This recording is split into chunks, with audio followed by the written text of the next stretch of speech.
Olá, tudo bem com você? Que bom estarmos juntos para darmos sequência no nosso estudo de O Livro dos Médiuns. Eu sou o professor Wagner Klein, sou professor de Física, terapeuta holístico e você está no canal Sob Nova Visão.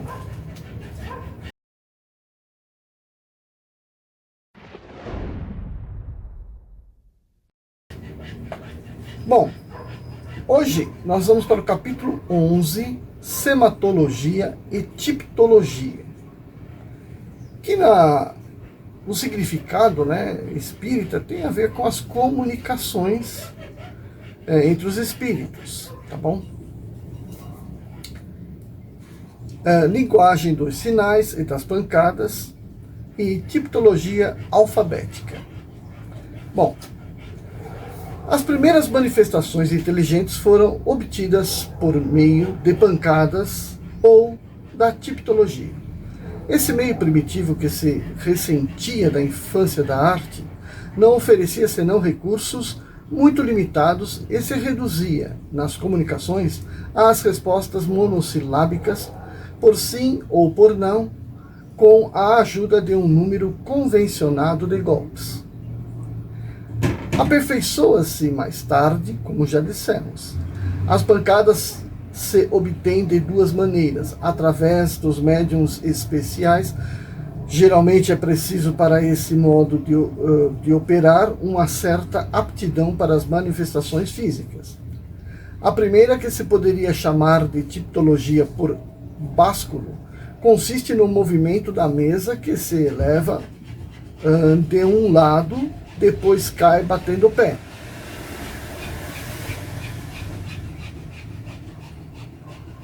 Basta, para isso, que o médium pouse a mão sobre a borda da mesa. Se deseja conversar com um espírito determinado, é preciso fazer sua invocação. Caso contrário, é o primeiro que chega quem se apresenta ou aquele que tem hábito de vir. Estando convencionado, por exemplo, uma pancada por sim e duas por não, isto é indiferente. Dirige-se ao espírito as perguntas que se deseja. Veremos mais tarde aquelas das quais convém abster-se. O inconveniente está na brevidade das respostas e na dificuldade de formular-se a questão de maneira a conduzir para um sim ou para um não. Suponhamos que se pergunte ao espírito que deseja. Ele não poderá responder senão por uma frase. É preciso então dizer: desejas tal coisa? Não. Tal outra? Sim. E assim por diante. É de se notar que o emprego desse meio, o espírito frequentemente utiliza uma espécie de mímica, quer dizer, que exprime a energia da afirmação ou da negação à força de pancadas. Exprime também a natureza de sentimentos que o animam. A violência pela rudeza nos movimentos, a cólera e a impaciência, batendo com força os golpes reiteradamente. Ou melhor, reiterados.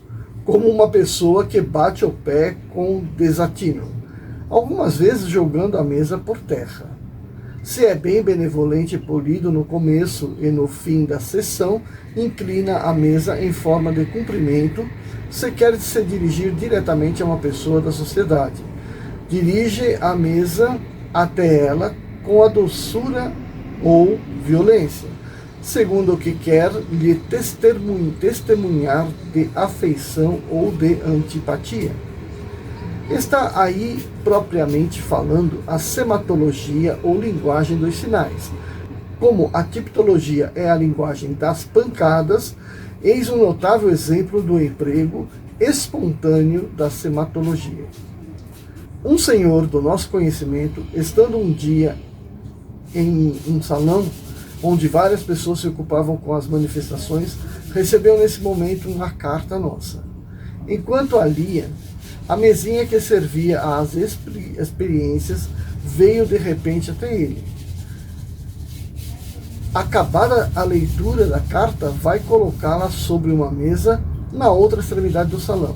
A mesinha o segue e se dirige para a mesa onde estava a carta. Surpreso com essa coincidência, pensa que há alguma relação entre esse movimento e a carta. Interroga o espírito, que responde ser no nosso espírito familiar. E ser nosso espírito familiar. Tendo ele nos informado das circunstâncias, pedimos por sua vez ao espírito dizer-nos o motivo da visita que lhe tinha feito. Respondeu: é natural que eu visite as pessoas com as quais estás em relação, a fim de poder, se for preciso, dar-te, assim como a elas, os avisos necessários. É, pois, evidente que o espírito quis chamar a atenção desse senhor e procurava uma ocasião de fazer-lhe saber que estava lá. Um mudo não lhe teria indicado melhor.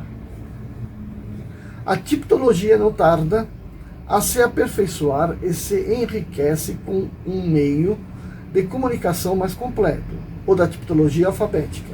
Consiste em fazer designar as letras do alfabeto por meio de pancadas. Podem-se então obter palavras, frases e mesmo discursos inteiros.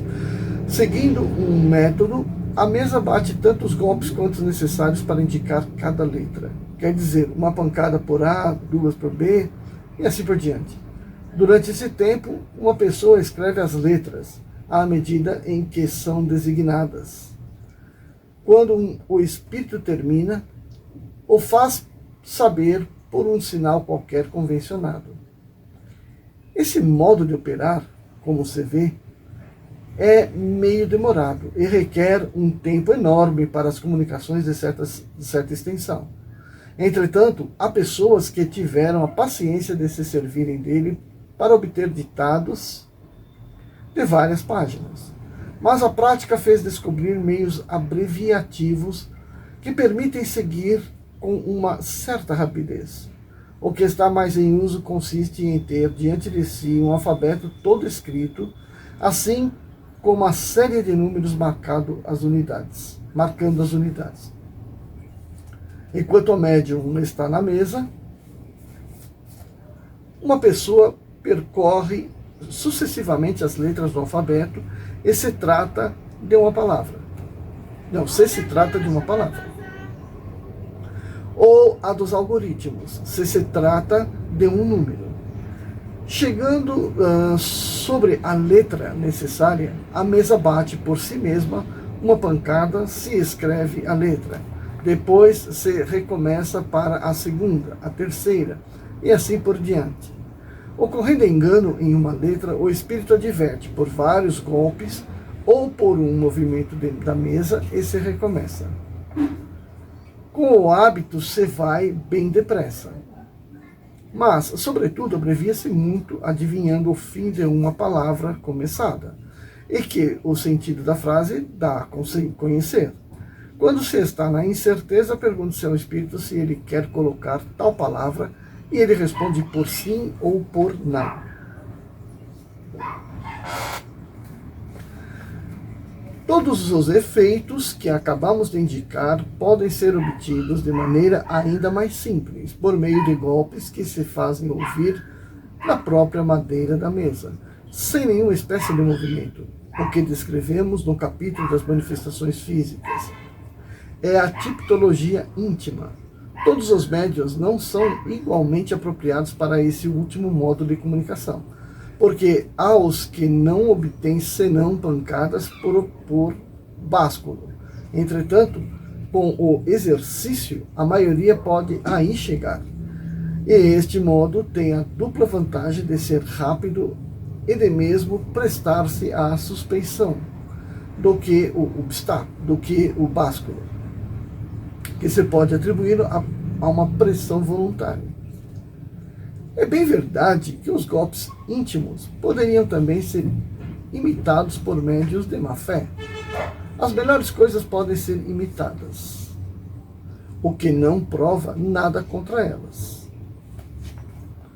Qualquer que sejam os aperfeiçoamentos que se pôde trazer para esta maneira de proceder, não se pode jamais esperar a rapidez e a facilidade que apresenta a escrita, agora também empregada muito pouco. Entretanto, Algumas vezes é muito interessante do ponto de vista do fenômeno, principalmente para os novatos, sobretudo por ter a vantagem de provar, de um modo categórico, a independência absoluta do pensamento do médium. Assim se obtém, frequentemente, respostas tão imprevistas, tão surpreendentes a propósito, que seria preciso uma prevenção bem determinada para não se render à evidência. Também é, para muitas pessoas, um poderoso motivo de convicção, mas por este meio, não mais pelos outros. Os espíritos não gostam de se prestar aos caprichos dos curiosos que querem pô-los à prova por meio de perguntas impróprias. Com o objetivo de melhor assegurar a independência do pensamento do médium, imaginaram-se diversos instrumentos consistindo em quadrantes sobre os quais são traçadas as letras, à maneira dos quadrantes de telégrafos elétricos. Uma agulha móvel posta em movimento pela influência do médium, com a ajuda de um fio condutor e de uma polia, indica as letras. Não conhecemos esses instrumentos senão pelos desenhos e pelas descrições que foram publicadas na América. Não podemos, pois, pronunciar-nos sobre o seu mérito, mas pensamos que sua complicação própria é um inconveniente.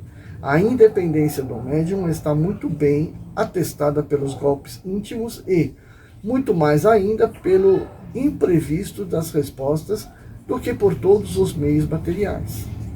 De um outro modo, os incrédulos, que estão sempre dispostos a ver por toda a parte astúcia e preparações, são ainda mais levados a supô-las em um mecanismo especial do que na primeira mesa, que se encontra desprovida de todo acessório. Um aparelho mais simples, mas do qual a má-fé pode facilmente abusar, como veremos no capítulo das fraudes, é o que designamos sob o nome de mesa Girardin, em memória do uso que dela fazia Madame Émile de Girardin, nas numerosas comunicações que obteve como médium, porque Madame de Girardin, toda mulher de espírito que era, tinha a fraqueza de crer nos espíritos e em suas manifestações. Esse instrumento consiste em um tampo de mesa móvel de 30 a 40 centímetros de diâmetro, girando livre e facilmente sobre seu eixo, à maneira de roleta. Sobre a superfície e na circunferência são traçados, como num quadrante, as letras, os algarismos e as palavras sim e não. No centro está uma agulha fixa. Pousando o médium os dedos na borda da mesinha, esta gira e se detém quando a letra desejada está sob a agulha. Anotam-se as letras indicadas e se formam, assim, bem rapidamente as palavras e as frases. Há a notar-se que a mesinha não desliza sobre os dedos, mas que os dedos nela ficam aplicados, seguindo seu movimento. Talvez um médium poderoso pudesse obter um movimento independente, o que cremos possível, mas disso jamais fomos testemunhas. Se a experiência pudesse ser feita desta maneira, seria infinitamente mais concludente, porque descartaria toda a possibilidade de fraude. Resta-nos destruir um erro bastante difundido, e que consiste em difundir todos os espíritos que se comunicam por meio de pancadas como os espíritos batedores.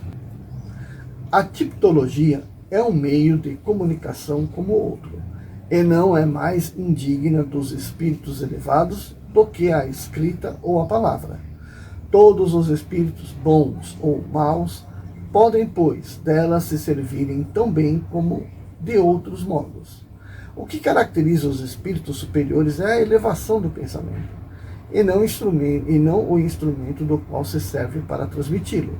Sem dúvidas que preferem os meios mais cômodos e, sobretudo, os mais rápidos, mas na falta de lápis e de papel, servir-se-ão sem escrúpulos mais da vulgar mesa falante. E a prova disso está em que se obtém por esse meio as coisas mais sublimes. Se não nos servirmos mais dele, não é porque o desprezamos, mas unicamente porque, como fenômeno, ensinou-nos tudo o que poderíamos saber, porque não pode acrescentar nada às nossas condições, e porque a extensão das comunicações que recebemos exige uma rapidez incompatível com a tipologia. Todos os espíritos que batem não são, pois, espíritos batedores. Este nome deve ser reservado para aqueles que se podem chamar de batedores de profissão e que, com a ajuda desse meio, comprazem-se em pegar peças para divertir uma sociedade ou para vexar pela sua importunidade. De sua parte, pôde-se esperar algumas vezes coisas espirituosas, mas jamais coisas profundas. Seria também perder tempo e endereçar-lhes questões de uma certa importância científica ou filosófica. Sua ignorância e sua inferioridade lhes valeram, a justo título, da parte dos outros espíritos, a qualificação de espíritos batedores ou de saltimbancos do mundo espírita. Ajuntemos que, se agem frequentemente por sua própria conta, também são, a miúde, instrumentos dos quais se servem os espíritos superiores quando querem produzir efeitos materiais. Ele está dizendo aqui, o espírito batedor pode ser um espírito brincalhão, zoeira, mas ele pode também estar a serviço de espíritos superiores, que por uma questão de moral, eles controlam os outros espíritos. A presença deles controla os espíritos batedores, fazendo-os agir como sendo ordenados por esses espíritos superiores. Sendo ordenados por esses espíritos superiores. Então, esses espíritos batedores podem ou não estar ali perturbando, fazendo chacotas, graças com a espiritualidade. O próximo capítulo vai falar da pneumatografia ou escrita direta. E aí não vai ser exatamente ainda a escrita típica da psicografia.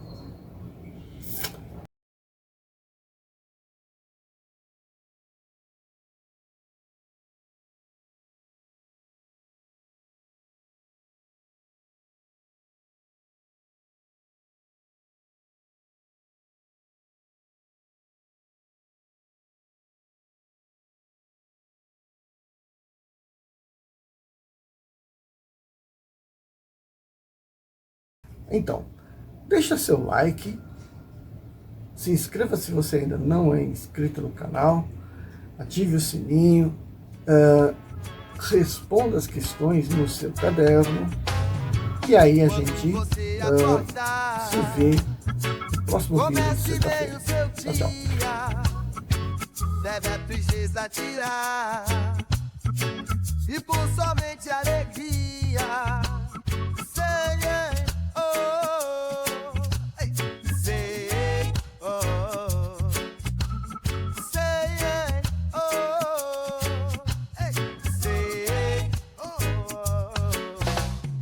Mágoa, tristeza e rancor, quem gosta ou obsessor, se livra.